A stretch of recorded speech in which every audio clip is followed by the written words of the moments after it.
Hello everyone, welcome to our channel Nutrify मी।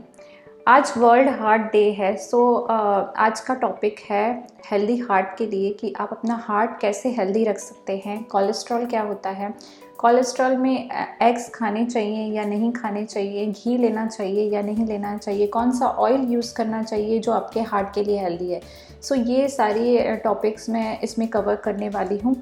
चलिए start करते हैं कि सबसे पहले हम बात करेंगे कि कोलेस्ट्रॉल क्या होता है और हार्ट पे क्या इम्पैक्ट इसका होता है। तो कोलेस्ट्रॉल एक फैट लाइक सब्सटेंस होता है जो हमारा लीवर प्रोड्यूस करता है। हमारे लीवर में ही कोलेस्ट्रॉल बनता है और सेकंड सोर्स जो होता है कोलेस्ट्रॉल का जो बाहर से आता है वो होता है नॉन वेजिटेरियन सोर्सेस। जो भी हम नॉन वेज खाते हैं उससे भी हमारा कोलेस्ट्रॉल बढ़ता है। जब भी आपका कोलेस्ट्रॉल बड़ा होता है तो इसका ये मतलब नहीं है कि आपका हार्ट हेल्दी नहीं है या आपको हार्ट अटैक आ सकता है। इसमें काफ़ी सारी चीज़ें देखी जाती हैं, जैसे कि जब भी आपको कोलेस्ट्रॉल का इशू आता है तो आपको एक लिपिड प्रोफाइल चेक कराने के लिए डॉक्टर बोलते हैं, या किसी का बीपी बढ़ा हुआ होता है या कुछ भी इससे हार्ट से रिलेटेड ब्रीदिंग प्रॉब्लम होती है तब भी आप लिपिड प्रोफाइल कराते हैं। तो उसमें आप देखेंगे कि काफ़ी सारी चीज़ें रहती हैं जो कंसीडर करनी होती हैं। अगर आपने कभी लिपिड प्रोफाइल कराया है तो आप देखेंगे कि उसमें कोलेस्ट्रॉल होता है, एचडीएल, एलडीएल, वीएलडीएल और ट्राइग्लिसराइड, ये सारे हमें रेंज मिलते हैं। तो सबसे जो इम्पॉर्टेंट होता है वो होता है कि आपका वो रेंज जो होते हैं वो नॉर्मल होने चाहिए। वो सारे जो हम लिपिड प्रोफाइल में कराते हैं वो सारे ही रेंज इम्पॉर्टेंट होते हैं। सिर्फ कोलेस्ट्रॉल देख के हम ये नहीं बता सकते कि हमारा हार्ट हेल्दी है कि नहीं है। अगर आप ये लिपिड प्रोफाइल कराते हैं तो आपको एक आइडिया आता है कि आपके हार्ट में क्या प्रॉब्लम है। बट सिर्फ कोलेस्ट्रॉल से हम नहीं बता सकते कि आपका हार्ट हेल्दी है कि नहीं है। आज हम यही रिपोर्ट डिस्कस करेंगे कि इसे हम कैसे चेक कर सकते हैं। फर्स्ट जो होता है वो होता है एचडीएल। हमारा जो होता है वो होता है हाई डेंसिटी लिपोप्रोटीन, जिसमें प्रोटीन के मॉलिक्यूल्स ज़्यादा होते हैं और फैट के मॉलिक्यूल्स कम होते हैं। तो ये एचडीएल लेवल आपका हमेशा हायर साइड पे रहना चाहिए, जिससे हम ये कंसीडर करते हैं कि आपका हार्ट हेल्दी है।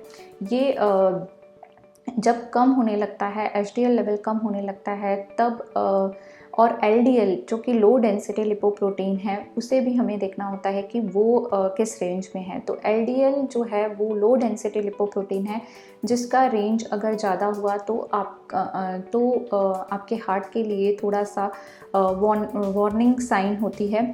तो एलडीएल लेवल सेम एचडीएल का अपोजिट होता है। एलडीएल मतलब लो डेंसिटी लिपोप्रोटीन, जिसमें प्रोटीन के मॉलिक्यूल्स कम होते हैं और फैट के मॉलिक्यूल्स थोड़े ज़्यादा होते हैं। ये जब एलडीएल लेवल्स बड़े होते हैं, लाइक लो डेंसिटी लिपोप्रोटीन हम जिसे कहते हैं, जिसमें प्रोटीन के मॉलिक्यूल्स एचडीएल के कंपेयर में कम होते हैं और उसमें फ़ैट के मॉलिक्यूल्स ज़्यादा होते हैं। तो एलडीएल भी बहुत ज़्यादा हम वार्निंग साइन नहीं बोल सकते हैं। अगर हमारा एचडीएल लेवल अच्छा है, एलडीएल लेवल थोड़ा हायर साइड है तो हम बैलेंस कर सकते हैं उसे लाइफस्टाइल मॉडिफिकेशन से, डाइट के थ्रू। बट जब आपका ट्राइग्लिसराइड और VLDL very low density lipoprotein जिसे हम कहते हैं वो अगर डिस्टर्ब है और ट्राइग्लिसराइड आपका बहुत बड़ा हुआ है, तब आपके हार्ट के लिए बहुत ज़्यादा वार्निंग है कि आपका हार्ट अभी डेंजर जोन में है। ये सारे जो लेवल्स होते हैं वो हमें चेक करना बहुत ही इम्पॉर्टेंट होता है। जैसे एचडीएल हमेशा हायर साइड होना चाहिए, एलडीएल हमें लोअर साइड चाहिए और ट्राइग्लिसराइड हमें बहुत कम चाहिए, और उसके साथ साथ वीएलडीएल भी हमें कम उसका रेंज चाहिए। अगर ये पैरामीटर्स आपके सही हैं, अगर लाइन पे हैं, तो आपके हार्ट को कोई प्रॉब्लम नहीं है। इसके अलावा डॉक्टर एक और रिपोर्ट सजेस्ट करते हैं जिसे हम सीआरपी कहते हैं। उसमें देखा जाता है कि आपकी बॉडी में कितना इन्फ्लेमेशन है। ये लिपिड प्रोफाइल क्यों डिस्टर्ब होती है, इसको डिस्कस करना बहुत इम्पॉर्टेंट है कि ये हमारी लिपिड प्रोफाइल क्यों डिस्टर्ब हो रही है। तो इसका एक जो बहुत ही इम्पॉर्टेंट रीज़न है वो है आपका लाइफस्टाइल। जब आपका लाइफस्टाइल करेक्ट नहीं होता है, जब आपका खाने का जो पैटर्न है, टाइमिंग्स हैं, या फिर स्लीप पैटर्न है, एक्सरसाइज आपके डेली रूटीन में इंक्लूड नहीं है, तो ये हमें इम्पैक्ट करते हैं। ये करेक्ट रहे, इसके लिए सबसे इम्पॉर्टेंट, सबसे जो ज़रूरी चीज़ है वो है आपको लाइफस्टाइल करेक्ट करना होता है। ट्राइग्लिसराइड आपका क्यों बढ़ता है? जब ट्राइग्लिसराइड बढ़ता है, जनरली ट्राइग्लिसराइड हमारी बॉडी में आता है इन्फ्लामेशन से, और इंसुलिन जब हमारी बॉडी में बहुत ज़्यादा होता है तब हमारा ट्राइग्लिसराइड बढ़ जाता है। अब इंसुलिन क्यों स्पाइक होता है, इंसुलिन क्यों बढ़ता है, ये आपको पता ही होगा कि जब हम बहुत ज़्यादा रिफाइंड चीज़ें, बहुत जल्दी जो शुगर हमारी बॉडी में रिलीज़ करती हैं, ऐसी चीज़ें खाते हैं, रिफाइंड चीज़ें खाते हैं, पैक्ड आइटम्स खाते हैं, बहुत ज़्यादा रिफाइंड शुगर का इंटेक हमारे डाइट में रहता है, तो हमारा इंसुलिन जो है वो स्पाइक होने लगता है, जो ट्राइग्लिसराइड को भी इम्पैक्ट करता है। नेक्स्ट है कोलेस्ट्रॉल क्यों डिस्टर्ब होता है? जब आपको विटामिन्स की डेफिशिएंसी होती है, जब आप प्रॉपर विटामिन्स का इंटेक नहीं ले रहे होते हैं। विटामिन डी इसमें काफ़ी इम्पॉर्टेंट रोल प्ले करता है। जब आपका विटामिन डी कम होता है तब भी आपकी बॉडी ज़्यादा कोलेस्ट्रॉल प्रोड्यूस करती है, और इसमें कैल्शियम, मैग्नीशियम, पोटेशियम, ये सोडियम, ये सारे जो मिनरल्स हैं ये भी आपके डाइट में प्रॉपर होने चाहिए। जब ये भी डिस्टर्ब होते हैं तब भी आपका कोलेस्ट्रॉल बढ़ने लगता है, ट्राइग्लिसराइड बढ़ने लगता है, एलडीएल बढ़ने लगता है। जब हम बैलेंस डाइट की बात करते हैं और बैलेंस न्यूट्रिशन जब हमारी बॉडी को मिलते हैं तब ये लेवल्स ऑटोमेटिकली आपके करेक्ट होने लगते हैं। जब हमारा कोलेस्ट्रॉल बढ़ा हुआ होता है, ट्राइग्लिसराइड्स बढ़े हुए होते हैं, एचडीएल कम होता है, एलडीएल बढ़ा होता है, तो ये हमारे आर्टरीज़ को नैरो कर देता है। फैट ये डिपॉजिट होने लगता है आर्टरीज़ में, और हमें कार्डियोवैस्कुलर डिजीज़ होने के चांसेस ज़्यादा होते हैं, हार्ट अटैक आने के चांसेस ज़्यादा होते हैं। इनको हम कैसे रिड्यूस कर सकते हैं, और कैसे हम अपना लिपिड प्रोफाइल अच्छा कर सकते हैं, कैसे हम अपने हार्ट को हेल्दी रख सकते हैं। हार्ट अपने आप में ही आपको बताता है कि आप अपने हार्ट को कैसे हेल्दी रख सकते हैं। हार्ट के स्पेलिंग में ही हार्ट को हेल्दी रखने का राज छुपा हुआ है। 5 वर्ड्स आप याद रखिए। हार्ट, अगर आप ये 5 वर्ड्स याद रखते हैं तो आप अपने हार्ट को बहुत अच्छे से हेल्दी रख सकते हैं। सबसे पहला वर्ड है एच, जिसमें आपको हेल्दी फूड्स लेने हैं। हेल्दी फूड्स में आ जाता है फ्रूट्स, वेजिटेबल्स। आपको जितना हो सकता है आप एंटीऑक्सीडेंट रिच डाइट रखें, जितना नेचर से जो चीज़ें आई हैं वो अपने डाइट में रखें, जिससे आपका हार्ट हेल्दी रहेगा।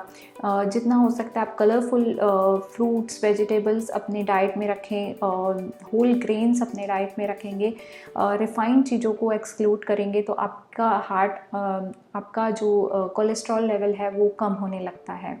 सेकंड है ई से एक्सरसाइज। अगर आप अपने डेली रूटीन में एक्सरसाइज करते हैं तो ये आपके एचडीएल लेवल को बढ़ाने में काफ़ी हेल्प करता है और एलडीएल लेवल को कम करने में हेल्प करता है, जिससे आपका हार्ट हेल्दी रहेगा।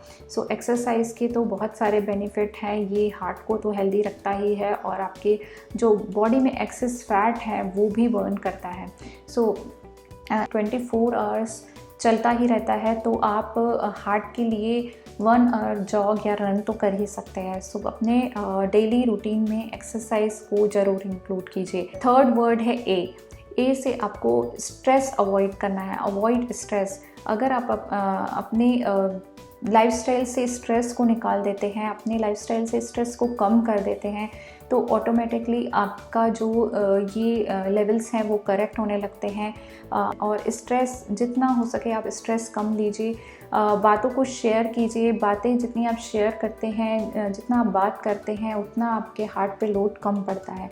स्ट्रेस को अपने लाइफ से एक्सक्लूड कर दीजिए। नेक्स्ट है R raw food. Raw food अपने डाइट में ज़रूर इंक्लूड कीजिए और हमेशा कुक्ड फूड ही अपने डाइट में नहीं रखने चाहिए।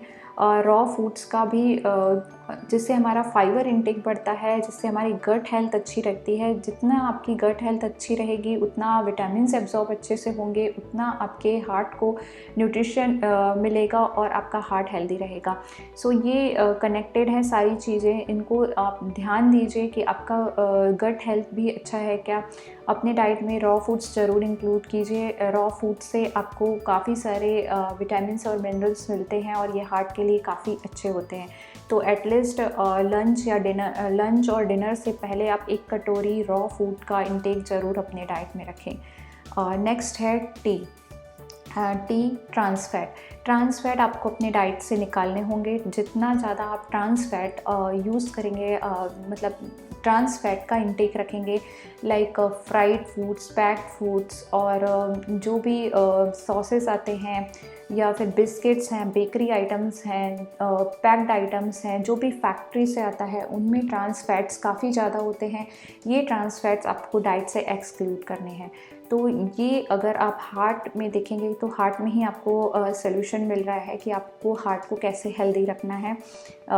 ये 5 वर्ड्स आप याद रखिए और अपने हार्ट को हेल्दी रखिए। अब हम बात करते हैं मिथ्स की, जो जनरली हम जब कोलेस्ट्रॉल बढ़ा होता है, जिनका जो लिपिड प्रोफाइल अपना लेकर हमारे क्लिनिक में आते हैं, वो हमसे यही क्वेश्चन करते हैं, मैं एग योक तो नहीं खा सकता हूँ, मैं बटर तो नहीं खा सकता हूँ, मैं घी तो डाइट में नहीं ले सकता हूँ ना, सो अब मुझे सब कुछ बंद करना पड़ेगा, मेरा कोलेस्ट्रॉल बढ़ा हुआ है तो।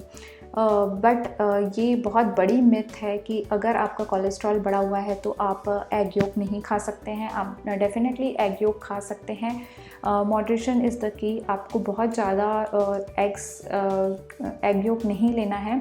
लाइक अगर आप 3 एग्स लेते हैं तो उसमें से 2 आपको वाइट लेने हैं और एक आपको येलो, मतलब कंप्लीट एग लेना है, जिससे उसका बैलेंस रहे।